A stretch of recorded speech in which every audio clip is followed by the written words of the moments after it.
Bonjour madame. Bonjour. Vous êtes spécialiste des États-Unis, professeur à l'Université de Toulon. Nous sommes venus à votre rencontre pour essayer de comprendre ce qui se passe au moment des élections aux États-Unis. On entend souvent parler de caucus. Que sont les caucus ? Alors, les caucus, c'est un des modes de désignation des personnes qui vont, lors de la Convention nationale, élire le candidat du parti. Alors, il faut bien distinguer en fait ces deux modes que sont le caucus et les primaires. On parle des primaires en général, mais il y a des primaires et des caucus. Alors, les caucus, c'est un mode de désignation qui est en perte de vitesse, il faut le savoir. Il n'y a plus qu'un petit quart des États qui font des caucus. Le caucus, c'est assez original comme mode de désignation. Je pense qu'il faut que je parle des primaires pour vous l'expliquer. La primaire, en fait, c'est comme une élection normale. C'est-à-dire que vous vous présentez dans un bureau de vote et vous votez pour telle personne qui a dit « je m'engage à voter pour Hillary Clinton » ou « je m'engage à voter pour Bernie Sanders » lors de la convention du parti démocrate.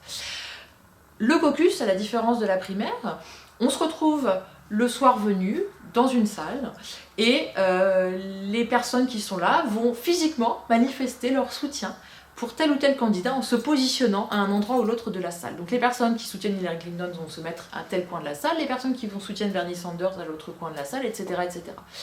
Et lors d'une soirée de caucus, les partisans de tel et tel candidat peuvent prendre la parole. Enfin, il y a un véritable débat d'idées qui se manifeste, à l'issue duquel les gens manifestent aussi physiquement eux-mêmes leur soutien. Et on essaye de convaincre les autres. On essaye de convaincre les autres, absolument. Alors que la primaire, c'est beaucoup plus, je dirais, formel, ça se passe dans un bureau de vote ordinaire. Une différence aussi qui mérite d'être soulignée entre le caucus et la primaire, c'est que la primaire est organisée par les États. Donc ce sont le gouverneur de l'État, l'exécutif de l'État, qui les organise, qui les finance. Et donc c'est l'État qui décide de la date, qui décide des modalités. À savoir, est-ce que les élections primaires seront ouvertes uniquement aux militants encartés du parti ou à tous ?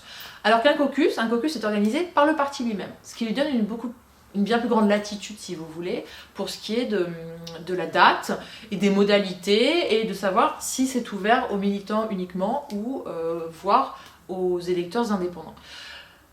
Une des raisons pour lesquelles de plus en plus on va vers un système des tout primaires, c'est que les partis sont contents de pouvoir se décharger de l'organisation et du financement de ces scrutins. Donc on passe vraiment de plus en plus à la primaire, le caucus devenant l'exception plutôt que la règle. Mais est-ce que les caucus ou les primaires donnent la possibilité de prédire le prochain président des États-Unis ? Prédire le prochain président, pas vraiment me semble-t-il, dans la mesure où les personnes mobilisées, les électeurs mobilisés lors des caucus ou des primaires sont souvent les personnes les plus militantes, les plus engagées politiquement, et donc ça donne un espèce de biais que je qualifierais plutôt, entre guillemets, gauchiste du côté démocrate et plutôt droitier du côté républicain. Donc c'est un peu déformé, et c'est là toute la difficulté de l'exercice, c'est-à-dire que les candidats, pendant les primaires, doivent justement séduire la frange la plus militante, la plus engagée de leur parti, et une fois que les primaires sont terminées, la personne qui a été désignée comme candidate du parti doit recentrer sa campagne pour séduire l'électorat indépendant, puisque c'est de cet électorat indépendant que va sortir le vainqueur des urnes. C'est l'électorat swing, l'électorat qui a tendance à varier d'un scrutin à l'autre, qui va vraiment faire le vainqueur de l'élection. Vous qui êtes une spécialiste, que pouvez-vous dire des militants aux États-Unis ? Les gens s'intéressent beaucoup à la politique ?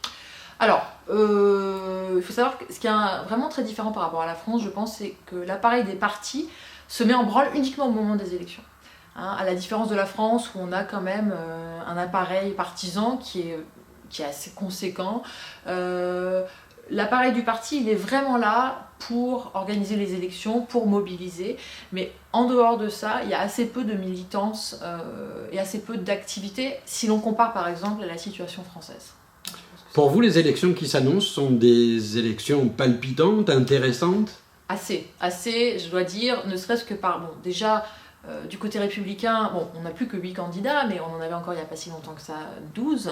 Donc cette grande diversité, le fait qu'il y ait des rebondissements, je crois qu'on peut le dire, hein, on a vu effectivement Hillary Clinton rattrapée par Bernie Sanders, le phénomène Trump que personne n'avait envisagé. Quand Trump a annoncé sa candidature au mois de juin, les gens ricanaient, riaient sous cap, et d'ailleurs la plupart des commentateurs politiques américains font leur mea culpa. Ils pensaient que Trump, ce serait l'affaire d'un été et qu'après on n'en entendrait plus parler. Hein. Il faut savoir qu'en juin dernier encore, tout le monde pensait et pariait cher sur un duel Jeb Bush-Hillary Clinton. Bon, les cartes ont été complètement rebattues. Donc moi je trouve ça assez palpitant. Oui, j'avoue que je suis ça avec un certain enthousiasme et une certaine excitation. Oui, tout à fait. Eh bien écoutez, je vous dis à très bientôt. À très bientôt, merci à vous.